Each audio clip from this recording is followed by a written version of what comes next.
Well, Jim always had such respect for Wayne. When Wayne opened the show for Gunsmoke, Jim had no idea that John Wayne was going to do that. He was at home in his living room with his family, going to watch the opening of Gunsmoke, the first episode, and here comes John Wayne, and Jim was really blown away. That was extraordinary for Wayne to do that.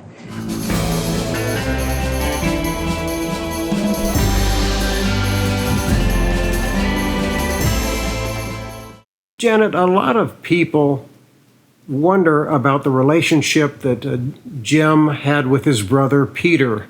Were they close friends? I'm glad you asked me that question because Jim and Pete were very close. But Peter had a certain type of lifestyle, and Jim had a different type. Pete was into the country club. He had golfing and different parties. Jim was not a party man. He was into surfing and flying and traveling the country. We'd go to a lot of national parks. So when we got together, it would usually be at the holidays. Christmas we always got together, the whole family. When Jim had his ranch out in Simi Valley, Pete and his family and Jim's dad and we all got out there and had Thanksgiving, and it's a beautiful place in Simi Valley, and we had a lot of fun together. So, no, Jim and Pete had a good relationship. It's just in the circle of friends, they didn't have the same circle of friends, but as far as Pete and Jim, they were very close. Did he ever talk about growing up together? Oh, all the time. Yeah. Jim was, I think he's 2-3 years older than Pete. And of course, when you're growing up, your little brother, wants to tag along when you want to go off with your friends, and Jim would kind of shoo him away. But every summer they rented an island in Minnesota at Ox Lake. And so Pete and Jim would go there for the summer with their parents, and they would boat and swim and go through the forest and pick berries. And one of the things Jim liked to do by himself, though, he would take the rowboat and go across the lake, and he'd find a big tall tree, and he'd climb up that tree, and he'd sit there for hours, and he would imagine what it was like maybe years ago or in the frontier, or he would just meditate up there and have a very special memory of that. He really did. He enjoyed that. But he and Pete, oh my gosh, as kids, they had a great time. They would ice skate and ski. They did a lot of skiing together. And but as they got older, Jim came out to California first, and then a few years later, Pete came out. And Jim knew it was kind of a tough business, even though he had but he had a part in The Farmer's Daughter. After that, he didn't get any work for a while. And he told Pete, you might want to go back. I don't know if it's going to work out here. But it worked out for both of them, which was pretty darn amazing.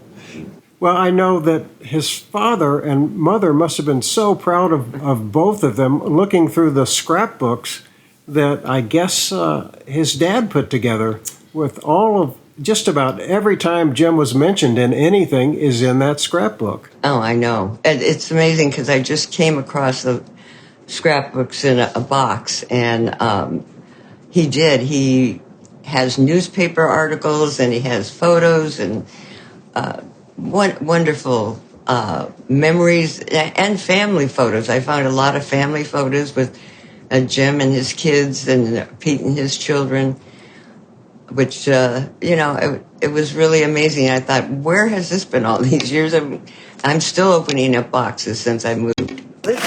People probably threw things at him. Yeah.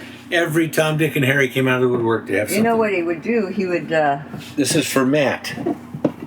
He would take them... a size boot. Yeah. He would take them off. He'd only Wear them once. Yeah. Oh my God, nice ropers. What was his size? 12D? God, Are these going to fit you, Bruce? Mine. That would fit me perfectly. It seems like he was a collector of everything, not just getting the scrapbooks from his parents, but so many people would send Jim items about Gunsmoke. His character of Matt Dillon and his later roles certainly seemed to touch a chord in the American consciousness. Well, it did, and you got to remember, Jim was on Gunsmoke for 20 years. So over the years, I have letters from ministers, from senators, from you just name it, any police officers, people who really enjoyed the show. And Jim, really, he kept all those letters, which is amazing because you would think they would just read them and throw them out or answer them and they'd be gone. But I have quite a collection of memorabilia from people who have sent Jim items and letters, beautiful letters. Yeah, You know what it is? It's somebody's pistol belt. Yeah. You know whose it is? I don't have What's any it say? Bat Jack. Oh, That's when whoa. Jim did Hondo. He probably wore that in Hondo. Yeah. I'll be done. And then this is a cigar box, since you like cigars. Mm-hmm. And that was We all like it. given to Jim. Was he practicing his fast draw in the backyard here? Uh-huh. Look at that. Yeah. Yeah, he had to practice, That doesn't come easy. No. And he had that long-barreled Colt there. Well, yeah. That's a lot to bring out. These photos here are from the cover of TV Guide. Not the, over there, the big one. Oh, yeah. Those are from the original covers. Matt. TV Guide. I remember that. I have that issue. I've got one with he and Dennis on the front. Two close-ups of them. With so many of the Gunsmoke episodes and Red River and How the West was running on multiple channels, what do you think of the resurgence of the Westerns? I think Jim obviously has a lot to do with that. I do. I think because of the stories on Gunsmoke, which Jim always credited the writers, they had such wonderful stories. And you can look at Gunsmoke, and you could have seen that episode 3 or 4 times, and yet you're not quite sure what's going to happen next. I mean, that happens to me sometimes. I'm going like, gosh, I've seen this so many times, and yet, well, what exactly is going to happen next, But they did have wonderful writers, and if you don't have a good script, you're not going to have a good show. They had the best. They had the best writers. When John Wayne passed away in 1979, what impact did that have on you and Jim? Well, Jim always had such respect for Wayne. When Wayne opened the show for Gunsmoke, Jim had no idea that John Wayne was going to do that. He was at home in his living room with his family, going to watch the opening of Gunsmoke, the first episode, and here comes John Wayne, and Jim was really blown away. That was extraordinary for Wayne to do that. When I first heard about the show Gunsmoke, I knew there was only one man to play in it, James Arness. He's a young fella and maybe new to some of you, but I've worked with him and I predict he'll be a big star. So you might as well get used to him like you've had to get used to me. And now I'm proud to present my friend Jim Arness in Gunsmoke. Of course, they were both very busy men, but they always had a good relationship. But Jim always had the best respect for Wayne, because if it hadn't been for Wayne, Jim was in his company before he even started with Gunsmoke. He did a number of movies with Wayne, and they always got along. And they have the same birthday, which is amazing.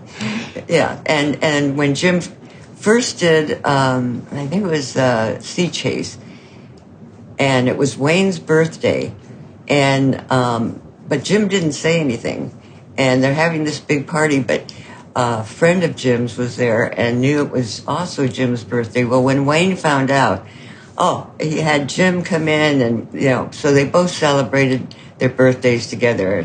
I mean, that just shows you what type of person Wayne was.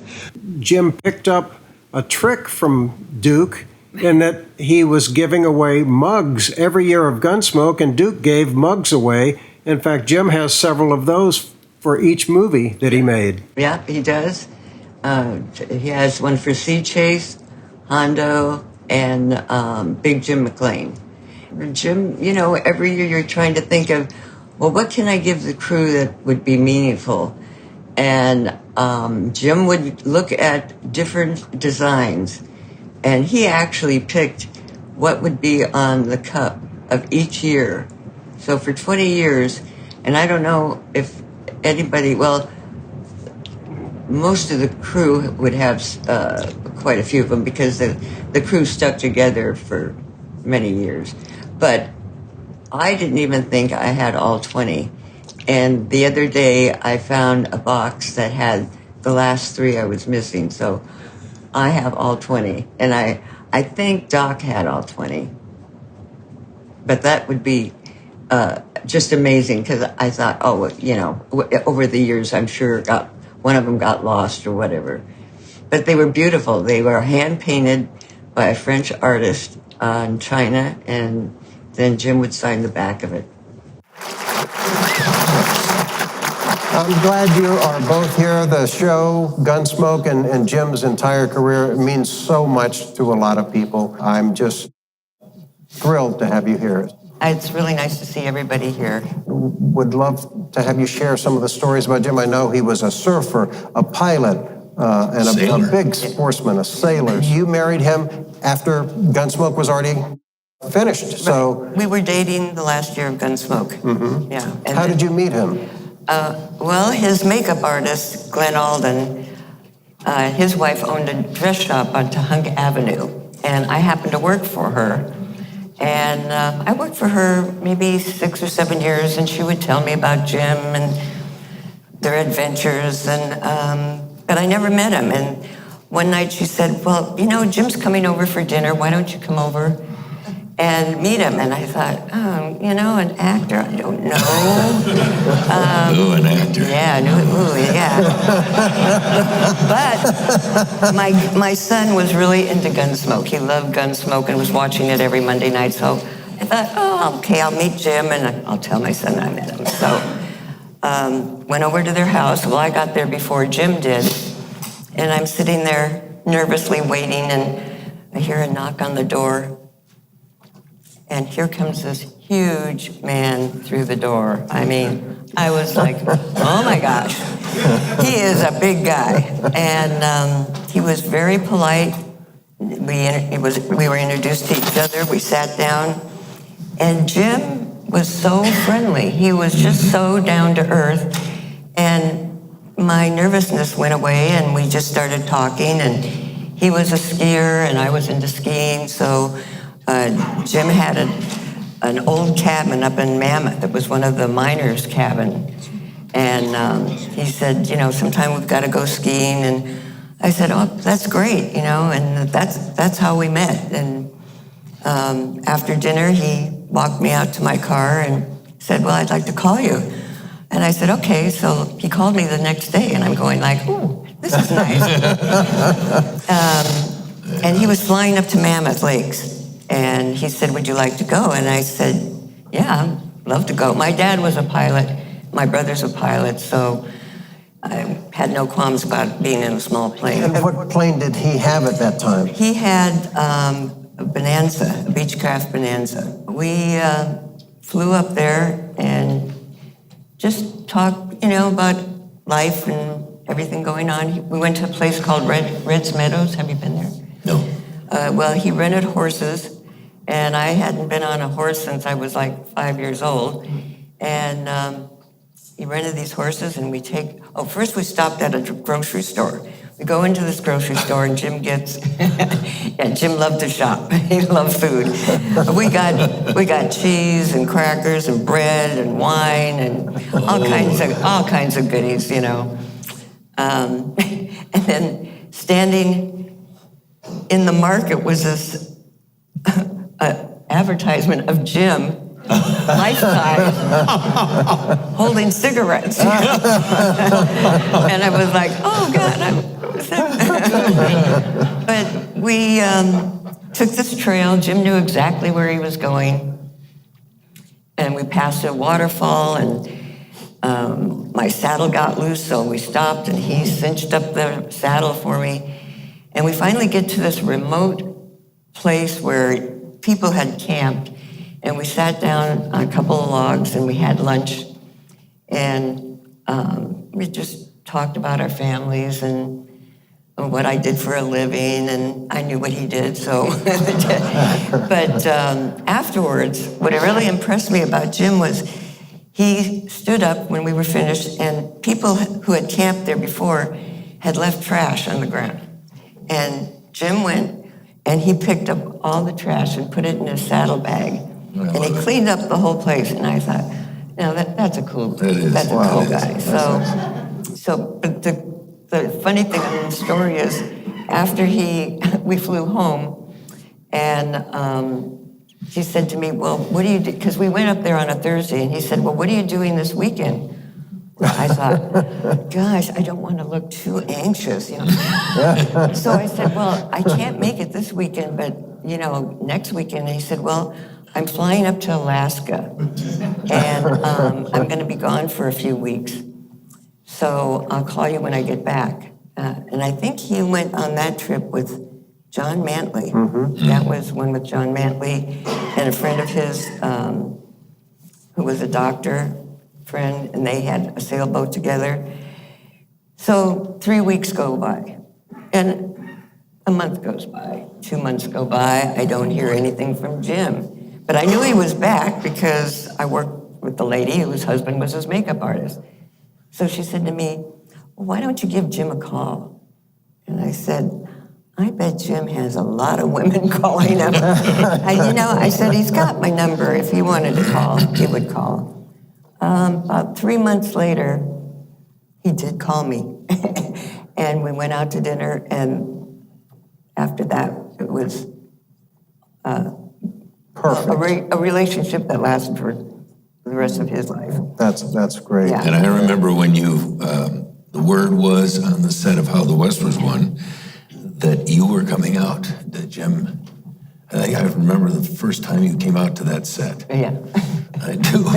And we were all, who is she going to be and what is she going to be like? And, Yeah, because Jim was so private, He was such a private man. Yeah. And so this was a big deal that we were actually going to know a little bit more about his private life, Yeah. And there you were. Well, when we got married, they didn't even have a photo of me. They came to the dress shop looking for me. And I told them, I'm not here. I didn't want any pictures taken. I'm like Jim, I was very private, so. Well, Bruce, when you were making One Man's Justice, Yeah. which was the last Gunsmoke movie. Yeah, I don't think they planned on it being that way. I think it's just, it happened that way. I didn't intentionally kill Gunsmoke. So I do want to say I was, according to John Manley, I did one of the last episodes shot of the series. And I think Jim was only doing a day or something on it. It's because he was dating you at the time. That's why. Now I find out why that whole last season he was rarely there, And, but I did one. I was so, and he said it was the worst one in 15 seasons. You don't want to hear that from an executive producer. No. And there I am standing on his new show, and How the West Was Won, going, well, why did you hire me then? Because I was god awful. I'm not even going to mention the episode. I will not even ever. I saw it on Inspire TV a couple weeks ago. Is that the sharecropper or something? Yeah, the sharecroppers. Thank you, Rob. That was good. It was Jim who got me that role on the pilot and then the series. He remembered the sharecropper. Oh God, I hope not. I had just come out. I was playing to the 100th role. I came out from the theater, and I thought I was, still doing theater acting. I since learned after that much more about. With Jim and How the West Was Won, did you observe how he acted to bring everything down? I know you looked at him and saw how the set was because of him. Because it starts up at the top. I think Janet can agree. He was a fun-loving guy. He loved to have a little prankishness, going on. You could always hear. I always knew it was a great day because I could hear him coming from his trailer, and someone's either just told a very dirty joke or something, because he would have this high cackling laugh that it would make you laugh. Right. Just listen. Oh, yeah. Right? Am I right? Oh, yeah. It was catchy.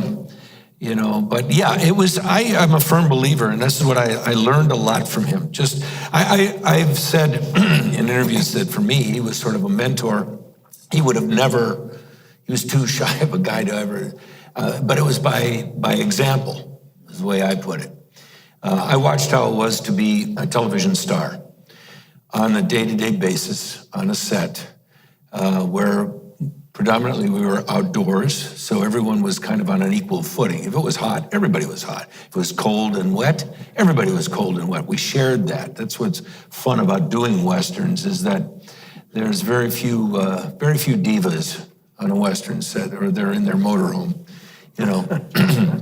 And Jim wasn't. He would sit out, on days he was feeling like it. And he was just a lot of fun. He joked around with us a lot. And there was always that sense of humor going on. By How the West was one, I call it was kind of Gunsmoke Part 2 before the TV movies happened. Mm-hmm. Because it was generally the same crew. Yeah. And I think Jim, tell me if I'm wrong, was very comfortable having those people he'd been with for years, around him. And plus the character he played, Zeb McCann, was so different from Matt Dillon, in many, many ways. Matt Dillon had his charming side, but he was much more serious, all right, hold it. Whereas Jim, he got to physically be different. He had that limp from the war, and he used it. And his costume was different. He had that big old buckskin outfit on, and he let his hair grow mountain man looking, and he had a mustache, and he got to be much more saltier and fun. More of the real Jim. More of the real Jim came out in that character, yeah. And but he led by example. I would not say that he taught me, but he would whisper something to me, this is the scene of Dragon, we got to move this thing along. And he'd always come up to me and he'd talk like this. And I'm like, I'm 6'2", and he was towered over me. I used to say that when we were in Kanab, Utah, it was that bright sun. I would go stand not too close to him to make it look weird, but I would stand and I'd stay out of the sun that way. He actually was so big, he provided the shade for me. And he had the big hat. And a big hat on, man. I was like, I'd just go, yeah, right there. Okay, that's good. But, Well, you and Jim had great chemistry. That was one reason that Jim wanted you for How the West was one. Yeah. You guys really... I was so happy because he saw my screen tests, and there's probably, I don't know how many other guys, and I know ABC was pushing for another guy. Yeah. They wanted to make he was a soap opera guy, and they wanted to make him a primetime star, and thank God Jim had the casting approval, because he stuck with it. I actually saw that after he had passed on YouTube. Somebody had sent it to me. Oh, really? Where he did the interviews for Television Academy, I think it was. Mm-hmm. He talked about some sequences about, I remember was casting of Burt Reynolds in the series Gunsmoke, and then he did one on me, and he said, basically they were in a screening watching these screen tests, and he said, no, I kind of like this third guy or whatever it was. And they said, well, Jim, we kind of like this, the number one guy there. And everybody really thinks we have a chance with him. And, no, I kind of like this third guy. And he stuck with me. Yeah. So much for Richard Hatch. Oh, I wasn't even going to say the name. Oh, well. Yeah, okay, there it was. There are no secrets here. I know.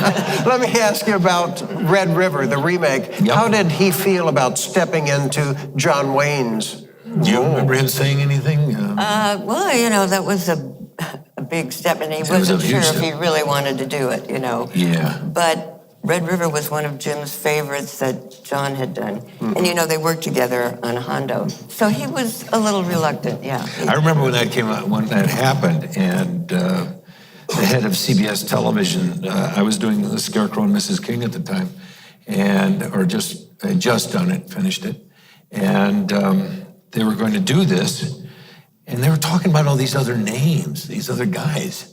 Kirk Douglas. I would have been looking at Kirk Douglas's forehead. I mean, looking down on him, you know, standing next to him. And I kept saying, there's only one guy that do this. I just don't know that he would do it, because I actually heard him, you know, he held Duke Wayne in such reverence that, and I think it was pretty short notice, Janet, that he really, they asked him short notice, and he did it. I was cast first, and I only thought, my God, there's only one guy who's the equivalent of John Wayne, especially on television. And Jim knew it wouldn't be the same. I mean, no, it's not going to be, and it wasn't the same.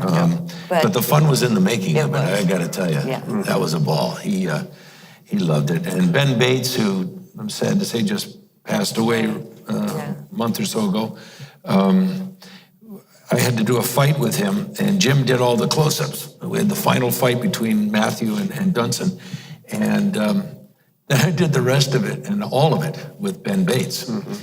And I probably still have chiropractic problems because of it. But no, Jim, I was so glad he did that. And, you know, it did okay. They showed on the Western Channel once in a while. And then I didn't see him again or hear from him again until the Gunsmoke movie. And I guess they wanted somebody else for that, too. They wanted some singer like Travis Tritt or somebody like that. And I had already done the Gambler movies with Kenny Rogers, so I did the opposite. I worked with a singer, you know, who was acting.